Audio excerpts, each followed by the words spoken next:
Perfect.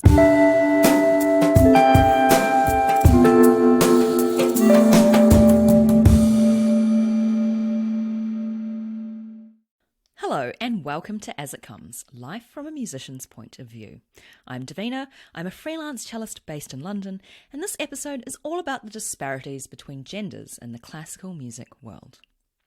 If these disparities exist in classical music, they definitely exist in our wider society. You'll hear me and my guest for this episode, Ellie, chat about how these manifest in lots of different ways shortly. But one thing that really sticks in the front of my mind is my tendency to be interrupted while I'm speaking by someone who traditionally hasn't had to worry about being interrupted before. Now, you may not think this is a gendered thing, and certainly aspects of individual personality and circumstances do come into play, but see if you relate. You'll be talking about a topic that you think you know well. Perhaps you are a female. Then suddenly, someone barges in and starts going on about that topic. Perhaps that person is a male. Perhaps you, as a female, have been given several micro messages throughout your life that you shouldn't get upset, angry, or cause a fuss. Perhaps you, as a male, have been given several micro messages throughout your life that you've got to show your knowledge, that you're the man, that not knowing something is a sign of weakness, and that is bad. I get visibly quite upset when I'm interrupted in conversation. This might surprise some people, but as a child, I didn't speak much. I had two older siblings that talked a lot. I was more of an observer. Once, a primary school teacher suggested to my mum that I see a speech therapist because she was convinced that at the age of 5, I didn't know how to talk. Mum was like, "She can speak. She'll speak when she has something worthwhile to say." My dad used to interrupt me a lot. I think he knows not to now. Even now, at the age of 34, I sometimes get flustered in conversation, trying to get out all the information at once, because deep down, I'm scared someone is going to interrupt me before I can finish. Weirdly enough, I've enjoyed Zoom conversations in the sense that I can take my time and speak at my pace, because most people have had to learn how to listen compassionately on Zoom calls. I say most people because some people still clearly do not know how to listen. If you're an interrupter, ask yourself, why do you need to speak up right at that moment? What if you waited until the speaker came to a natural cadence before coming in with what you're going to say? You might even hear something that affects what you were planning to say. And to nervous speakers, one thing that's really helped me has been consciously taking control of the pace at which I speak. Sometimes I feel like I'm speaking really slowly, but as I've heard in recordings, it comes out as surprisingly coherent because I've been able to take the time to order my thoughts properly. Strangely, I think this is why I don't mind public speaking at concerts, something that strikes fear into the hearts of many, because I know I won't be interrupted. Unless I get heckled, but that hasn't happened yet. And don't feel bad for saying, "I'm still talking," or "let me finish," when you're in the middle of a sentence. Try it. It's quite empowering. I say it a lot to students who think it's totally cool to keep on playing while I'm trying to explain something to them. What I haven't addressed are people who probably need to be interrupted more because they ramble on for ages. In that case, I would say, read the room. Right now, as a podcaster, I'm aware that you can't interrupt me, but I am aware that your thumb may be hovering dangerously over the skip forward 15 seconds button, so I'll move on. See, I'm reading the room. Joining me for this episode is the founder of Her Ensemble, violinist Ellie Consta. Her Ensemble was formed during the pandemic and is the UK's first female and non-binary string orchestra. You know when you haven't seen someone for a while and then they sort of explode on social media? That's how I felt with Ellie. We used to teach for the same music service years ago. I didn't see her for ages, and now she's doing some great things, which you'll hear about in our chat. We spoke about the disparities between genders in the classical music world, which you see in orchestras, freelance life, dress code, and programming. You'll also hear about Ellie's pandemic pastime, which, after hearing about, left me temporarily flummoxed. Have a listen to my chat with Ellie.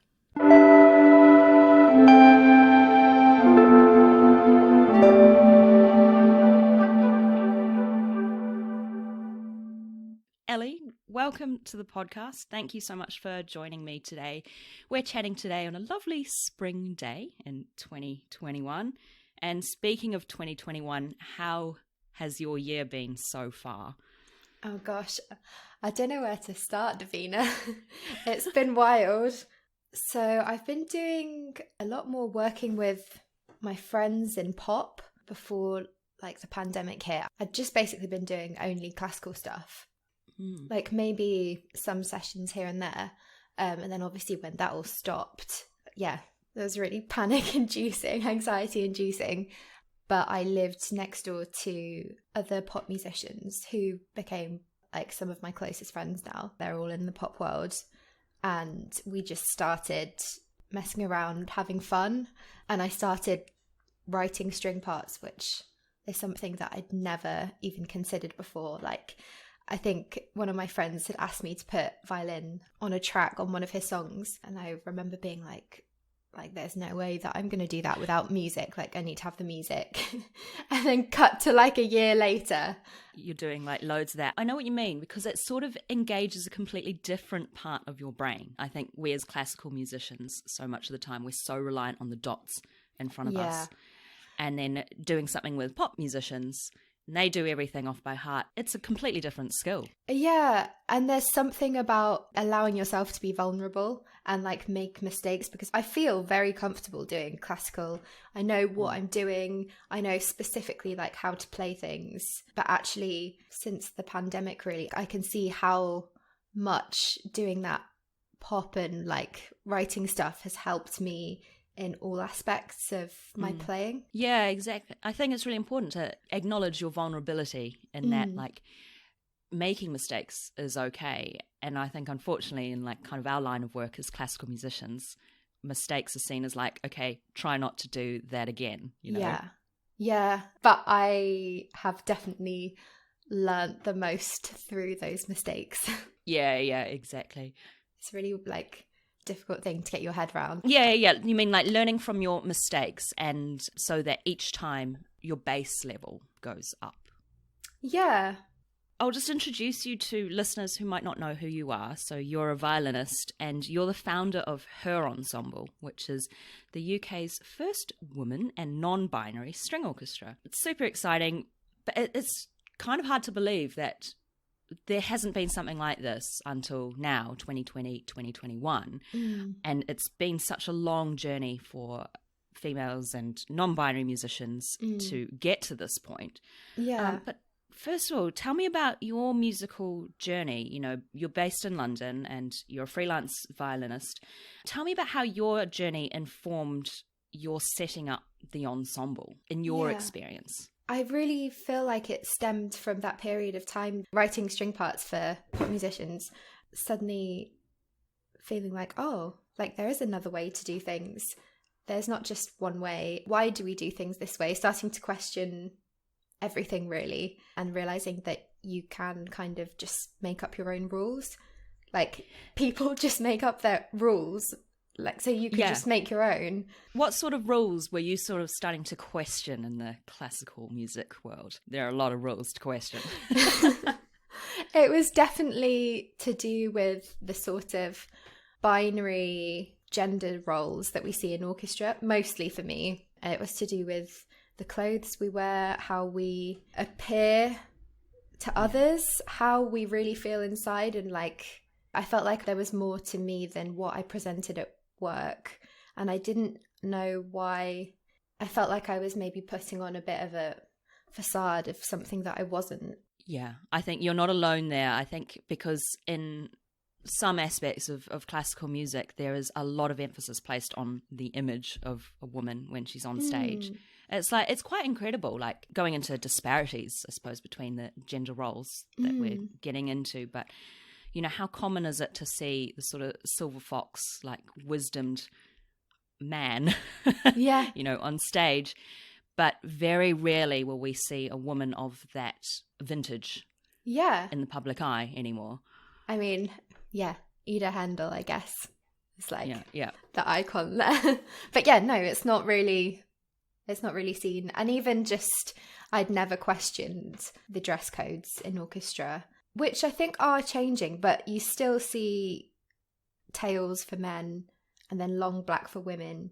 Things like being told to cover my shoulders or not showing like too much skin on the ankles. Yeah, it seems very Victorian when you say it like that. It's like the ankle. It's not The a ankle. particularly sensual part of the body, I would think. No, but then I was like, why is it bad to be seen as sensual? Because it's part of being a human, and we pretend we're something at work, but I know that we are sensual people at home. Yeah, exactly. Yeah, as you say, it is part of the human experience. And then you think about what composers are trying to say through their music. You know, so much of what they write is of a very sensual nature, going along with this theme. Yet we get dressed up in these sort of tails and very formal uniform, which doesn't quite reflect what we're trying to communicate in our music, I think. So I guess I wanted to do something that veered away from that. I think it is kind of elitism, because in pop you do see more skin. There are less of these, I guess you would call them rules. Yeah, fewer rules and fewer just expectations of what a pop musician should look like, because you can sort of do whatever you like. And I think with pop musicians in particular, being really different is something that can make you stand out and can make you a global icon. Yeah. So I think it started from that, and then I realised more and more of these issues would link to women and how women were treated differently in orchestra again.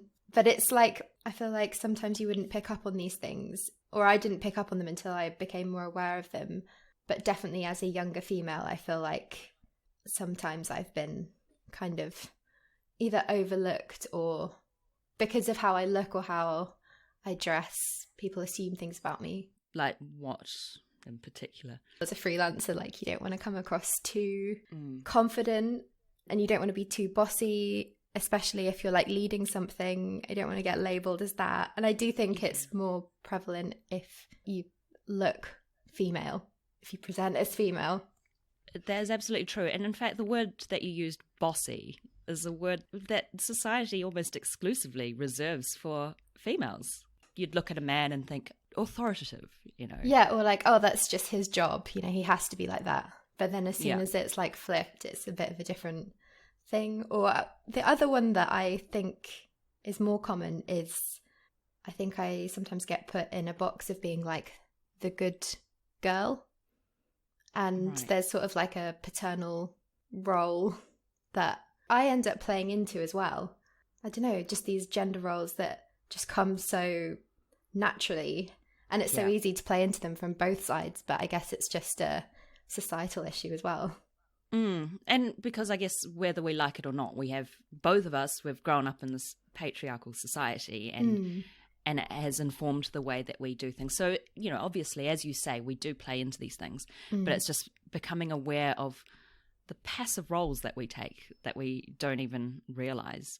What are some kind of passive, you know, gendered norms that you've started to confront this year? A big one for me was not feeling like I have to go for a drink with people in order to like get booked. Like, you don't have to add extra things to get booked again. If people like you and they like your playing, they'll book you again. Like, you don't have to zhuzh it up, or you shouldn't have to. I guess it's tricky because it's a big part of networking, isn't it?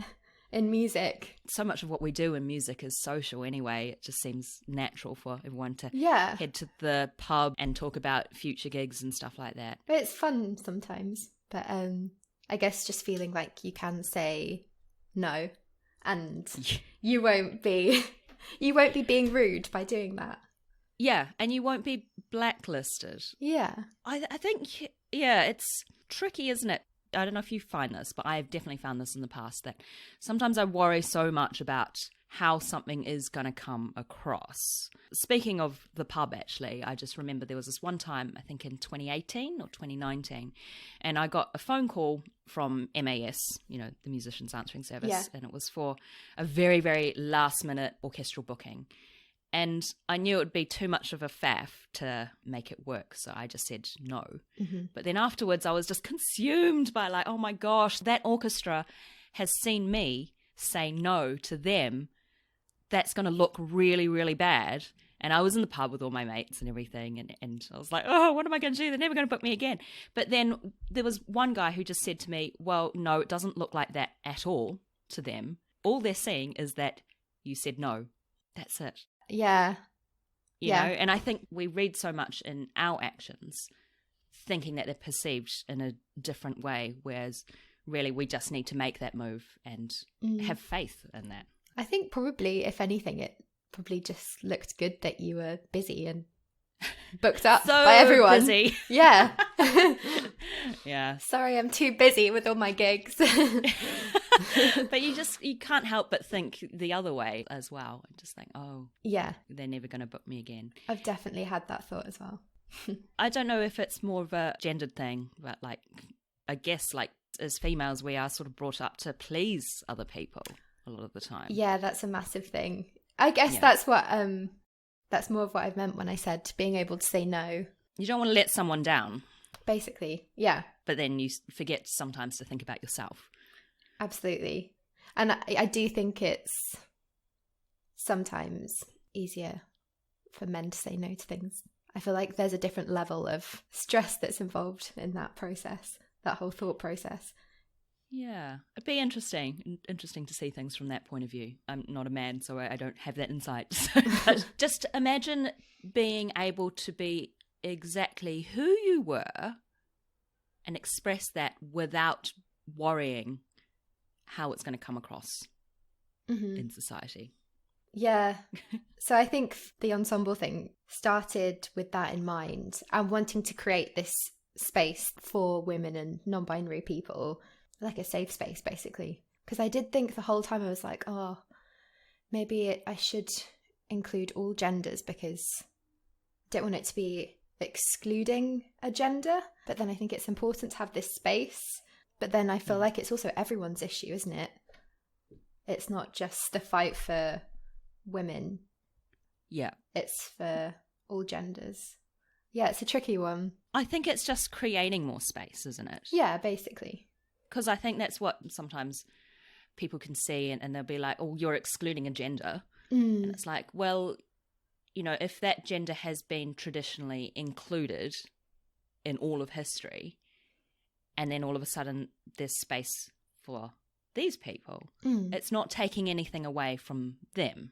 You know, it's just making it bigger.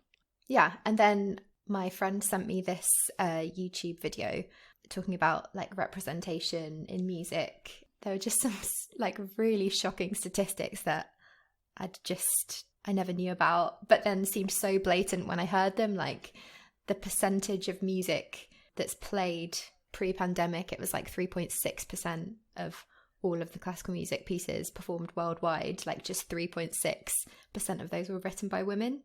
Really? Yeah. Oh, that's tiny. Yeah. So then I was like infuriated. I was like, no, we will only play music by women. Yeah, I'm going to do something about it. Well, that's how things change, isn't it? Yeah. It's like coming face to face with the cold, hard facts and then being like, oh my gosh, this will not do. And I didn't even realise that it was like a really recent thing that women were allowed to play in orchestras as well.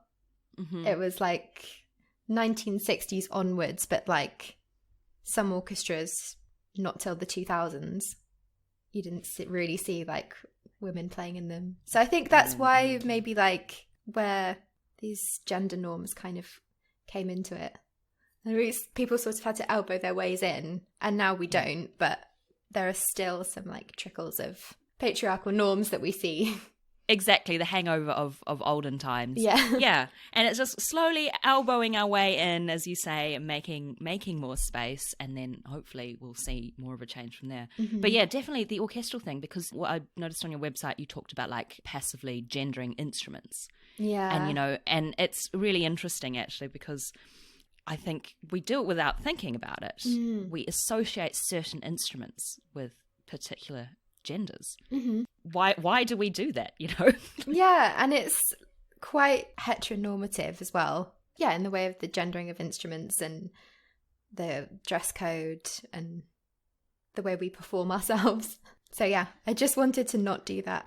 I take it the way that you didn't feel like you could express yourself in the dress code that you were expected to wear that informed your decision for the ensemble wearing what it does. Tell me a little bit about why you chose that dress code for the ensemble. Initially, I just wanted to do the exact opposite of what you would assume an orchestra wore, like colour, and also subverting these gender stereotypes. So you'd normally see the men in tails or like a suit, and I was like, let's all wear suits and let's have them all different colours and really bright and in your face. Because I see my friends in pop wearing stuff like that all the time, and I was like, I want to take that and put classical music in that context, because I don't see why we can't. Why not? Yeah. I want to have mood lighting. I want to have drinks. I want to have people clapping in the middle of, like, if they like a bit, I want them to shout.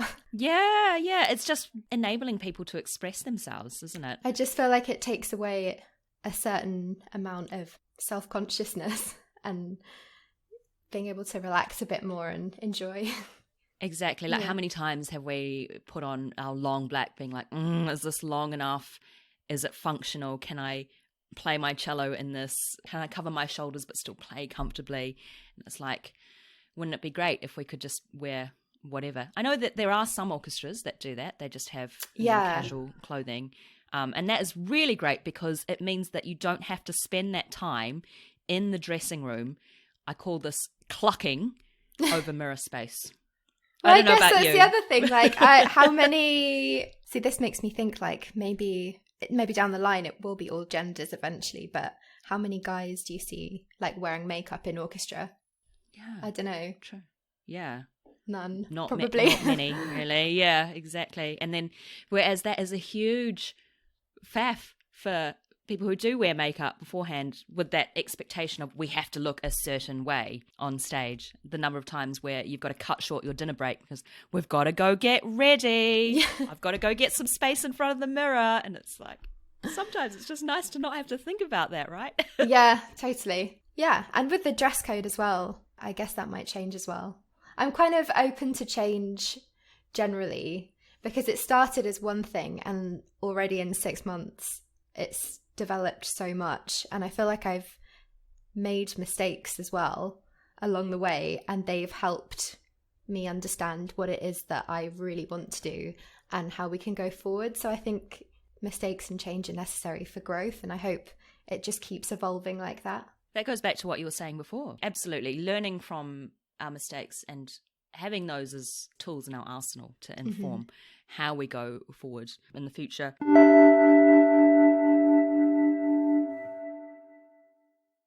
As you mentioned before, you're aiming to play all music by female composers. What are some recommendations of your favourite pieces that you've performed or even discovered during the last wee while? Oh gosh, so many.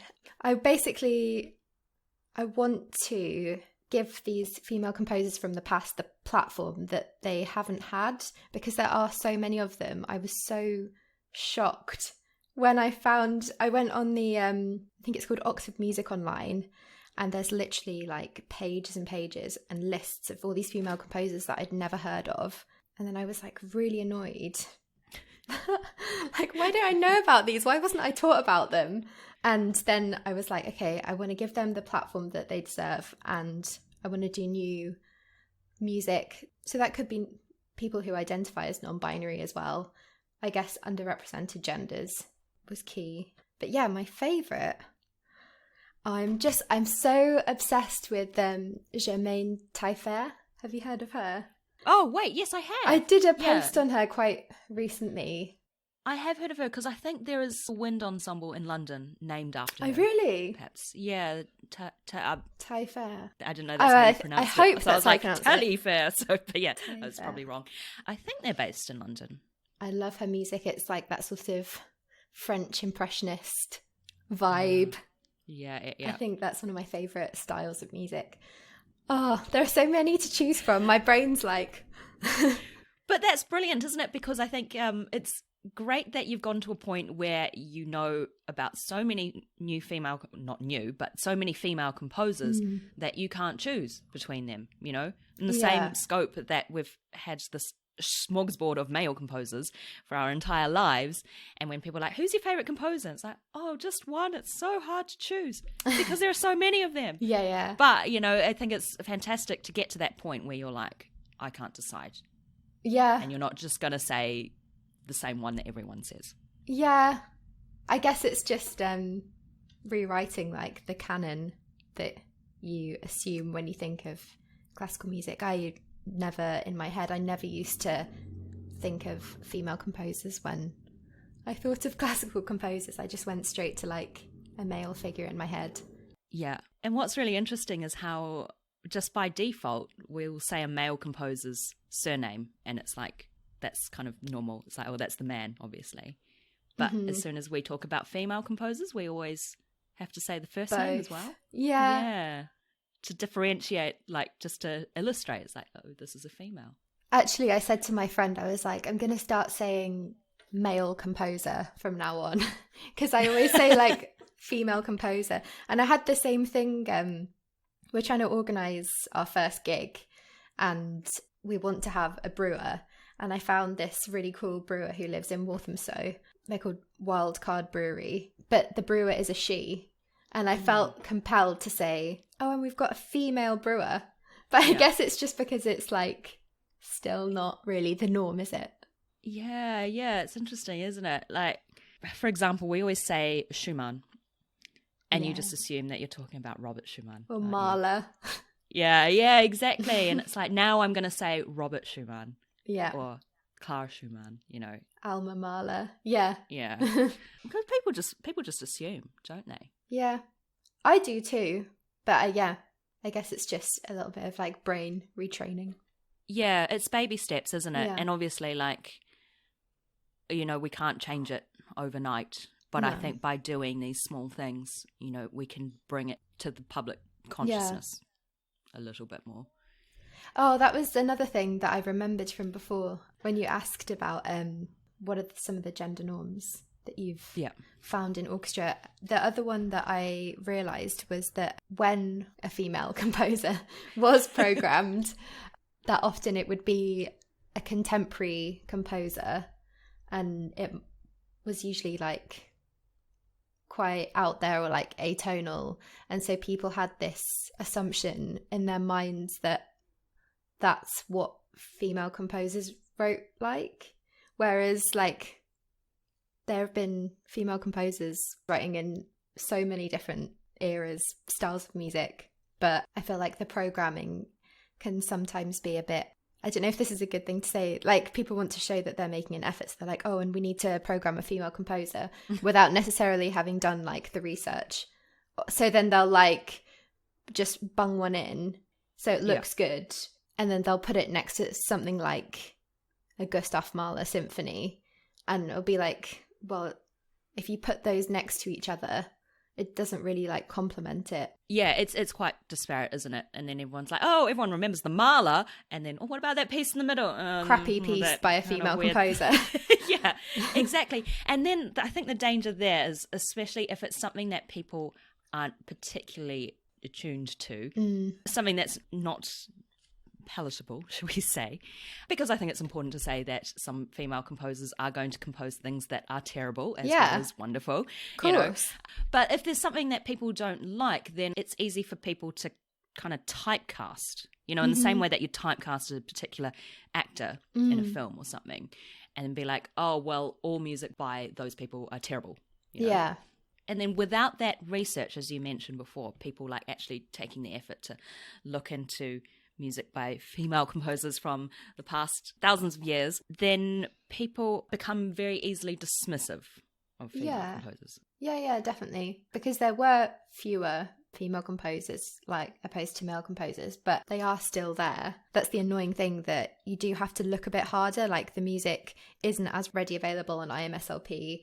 Sometimes it won't be necessarily arranged for the right instruments, so that's a big part of it, which I guess ties back into like writing the string parts for pop. That was like really useful because now I'm arranging a lot of the music that we're doing.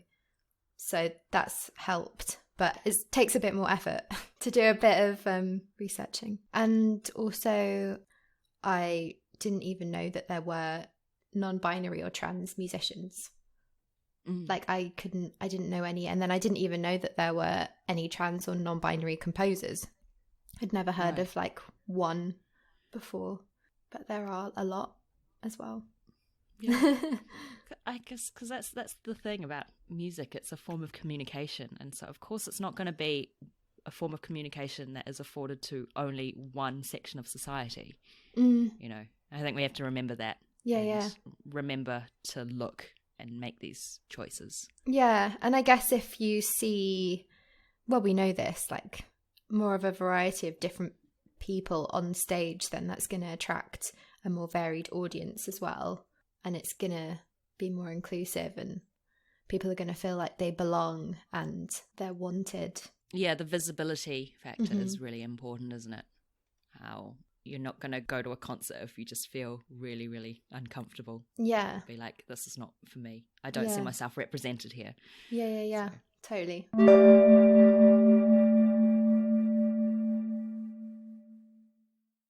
As you may or may not know, I have a segment in my podcast called the Wildcard Question Round.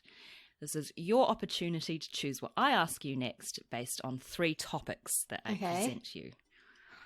So your topics are, and these are quite random, what's in your case, finish this sentence, and non-musical pursuits. Okay, let's do non-musical pursuits. Great. Okay, so away from the violin, what can you be found doing? Besides, you know, arranging and all that stuff. Like, what's something non-musical that you just love doing? Art. But maybe that's the same thing as music. I mean, like, I think there's a lot of parallels between the two, but it's in different. Lockdown, I started giving my partner tattoos with stick and poke. With what? Stick and poke. Have you heard of that? No, I don't know what that is. It's like, so, you know, if you get a tattoo, it just goes like really quickly like that. So it's just a big needle.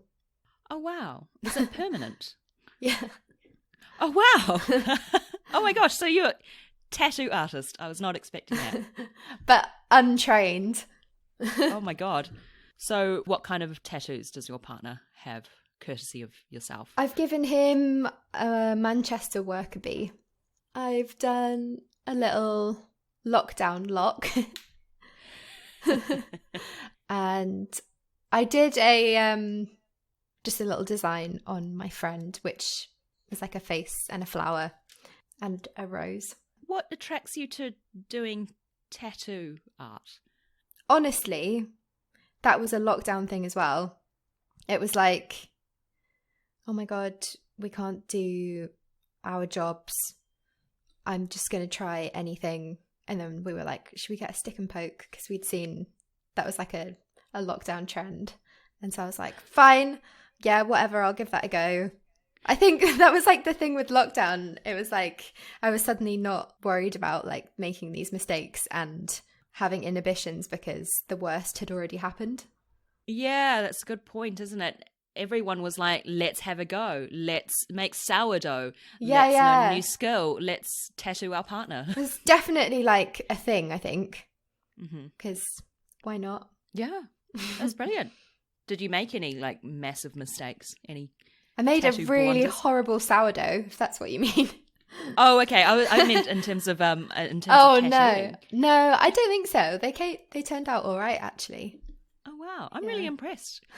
You know, we've been talking about making mistakes and how it can be quite scary to make those mistakes, even though they increase our growth. But I feel like for me, I'd be really scared of making a mistake doing a tattoo on someone else's body. I think I'd be more worried if it was on my body. I was like, oh, it's just your arm. Like, it's fine. You don't care. But I think there's an element of like removing your ego, and that's kind of helped with that. I don't know if that makes sense. Like, I guess the reason why I feel nervous sometimes is because I'm worried about what other people are going to think of me. But actually, at the end of the day, like, if you're happy doing it, then it doesn't really matter what other people think because they don't have to live in your body. That's so true. Yeah, it kind of goes back to what we were saying before about how Yeah. other people think of you, and quite often it's like they're not going to have the same thoughts that are running through your brain. Yeah. It's hard to remember that.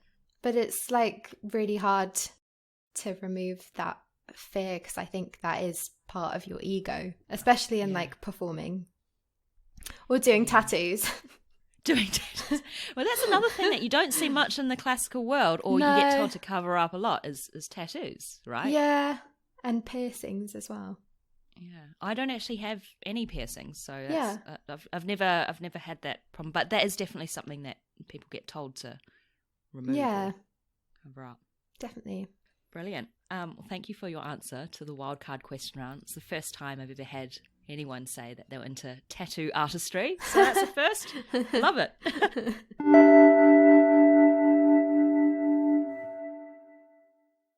Ellie, thank you so much for joining me today. Thanks so much for having me. Before you go, where can people find out more about yourself and Her Ensemble? On Instagram, we're just at Her Ensemble Music, or I think on Facebook, we're just at Her Ensemble. Same with Twitter, or on our website, I think it's herensemble.org. Brilliant. We will put those links in the show notes. Thanks. Thank you so much for joining me. Thanks.